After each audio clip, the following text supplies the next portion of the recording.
Right, welcome ladies and gents. I have watched NOSFERATU, finally, so I'm going to give you my review of this. Just as a quick one, why am I so late on this? In the UK, it didn't release until New Year's Day. Unfortunately, I was really sick, and have been really sick for a fair amount of time. In fact, I felt like NOSFERATU. Dehydrated, gross, it was nasty. It's been an ordeal. But anyway, I'm glad to have watched this film. It is a great film. I watched it last night. I had a really good time with it. And I say like a really good time with it. It's as good as you can have with a film like this, if that makes sense.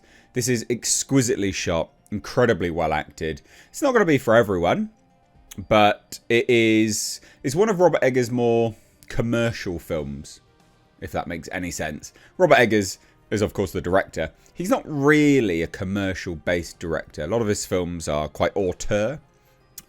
Which I guess denotes the fact that they're not going to be for everyone. And this is very much, I think most people would enjoy this film. Now, it obviously has its detractors, but you know, we're talking most people would enjoy this film. It breaks the mold in terms of, well, it doesn't break the mold. It goes back to a previous mold when it comes to horror. This film is not a horror film in the traditional sense that we've come to know now. Right? It's not majorly scary. There's no huge scares. You're going to be like poop your pants style scares. There's a few jump scares here and there. Not massive amounts.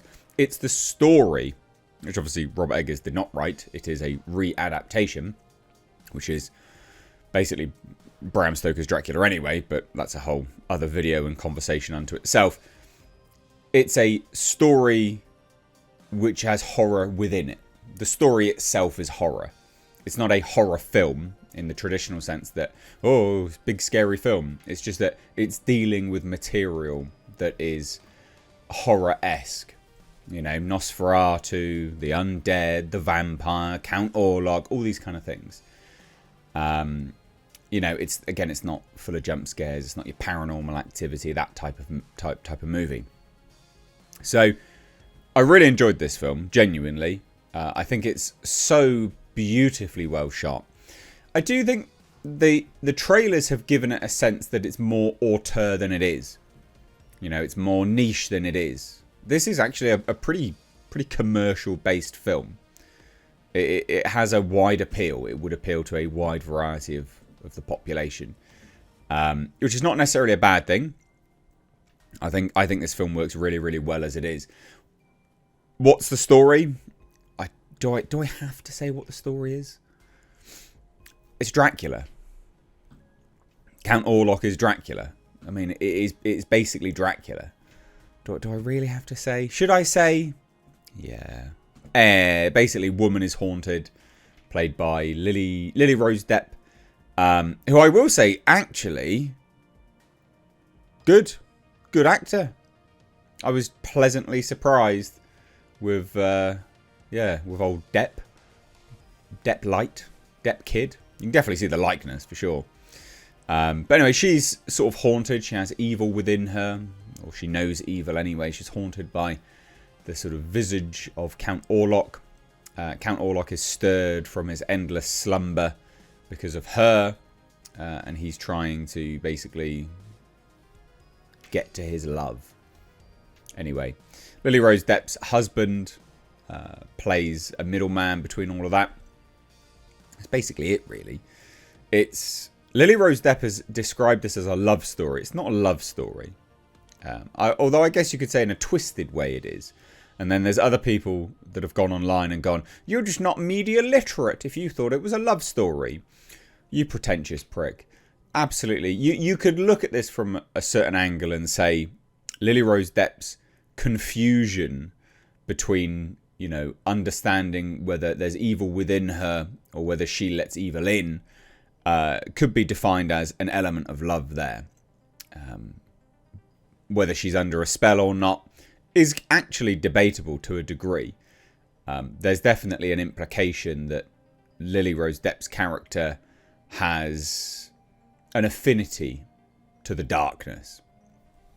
Whether that's, you know, put upon her or not is another thing entirely. But anyway, I digress. The look of Nosferatu The look of Orlok, played by the great Bill Skarsgård. And I will say great. Bill Skarsgård's brilliant. He's a really, really good actor. I think he's fantastic. He's been fantastic in everything he's in.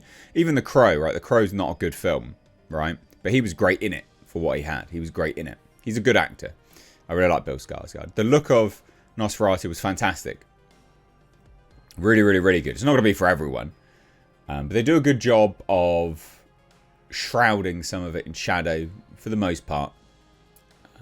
I think everyone looked the part. Everyone looked great. The locations were brilliant. Again, so incredibly well shot. It's kind of what you expect from a Robert Eggers film, though. The sound was probably the standout to me. The sound was absolutely phenomenal. It was really, really, really good. And a pleasant surprise, actor-wise, was actually Aaron Taylor-Johnson. He was in this, and he was bloody good. He was really, really good. Way better than I thought he would be. I'd heard he was in it, obviously. You know, you look at the cast and things like that. But not a lot of people from the initial first reviews and things had said anything much, really, about Aaron Taylor-Johnson. He was really, really good. He was really, really good. Nicholas Hoult, though, so good. Brilliant. What a great actor. What a great actor. And Willem Dafoe goes without saying, he's always good. You know, he's always a good actor. So, all in all, it's a great film. I really, really enjoyed it. It's deserving of the money that it's been taking in. And it's been taking in quite a lot of money for the budget. I will say this. Whenever I watch a film like this at the theatre or indeed at home, always take a look and see how many production companies are behind it. Because it goes to show you how they have struggled to get it funded, basically. There was a fair amount of production companies behind this.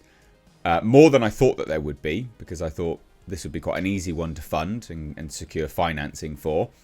But yeah, no, there was quite a few. And it's surprising and it's a shame that a film like this that very clearly has resonated with audiences, they clearly struggled to get financed. And again, you can tell that a pretty telltale sign of difficulty in funding is, of course, how many production houses have worked on the film. So, yeah, a bit of a shame, really. All in all, brilliant film. The closing shot was amazing. A lot of you have watched this film by now, so I don't really mind talking about spoilers. I mean, how can you spoil a film which is, you know, readapted multiple times anyway and is a sort of a riff on Dracula? But the closing shot of NOSFERATU with the sun as he sort of bleeds out was mesmerising. I don't know how they did it. I'd be curious to see how they did it. But it was brilliant. It was absolutely fantastic. What a great shot. What a bloody good shot. Pun intended.